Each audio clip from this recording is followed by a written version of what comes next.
geteld.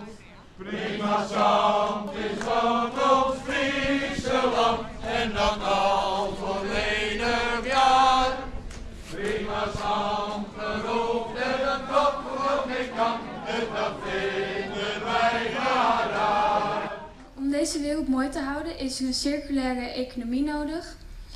En als we zo doorgaan, woon ik straks in de wereld, maar groeien ook mijn buurkinderen op en mijn kleine broertje op in een wereld waar rust, stilte, donker, uitzicht, maar ook natuur iets uit geschiedenisboekjes is. Geacht college, geachte gemeenteraadsleden. Het gebied waar we het hier over hebben is een van de laatste gebieden in Nederland waar je nog kunt genieten van duisternis, stilte en wijsheid. Er is al zoveel verdwenen in dit land. Laat dit alsjeblieft voortbestaan. Ja, het is natuurlijk toch een kwestie van politieke druk. Alle informatie is bij de raadsleden bekend. Bijna alles. Er zijn een paar verrassingen geweest van de deskundigen vanavond, maar ons standpunt was bekend. Maar je moet toch laten merken dat je erachter staat en een soort demonstratie geven hier van jongens, dit is ons echt menens en we willen gewoon dat jullie dit afkeuren. En wat verwacht je? Nou, ik heb eigenlijk toch wel goede hoop.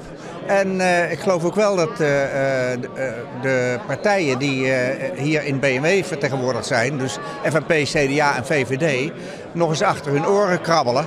Want ik geloof dat hun electoraat er niet achter staat. Dus dat zullen ze zich toch wel beseffen. Ja, Storms, het is een enerverende avond. Ze kunnen het wel zeggen. Ga je nou van jou nog nije ding jet?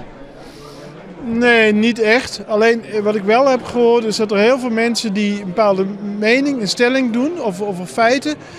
Terwijl het eigenlijk helemaal niet dat ze deskundig zijn. Ze nemen dat aan. En ze maken een deskundige rapport, dat wordt voortdurend weggezet als niet deskundig. En hun eigen mening als een wel deskundige mening. En daar heb ik wat moeite mee.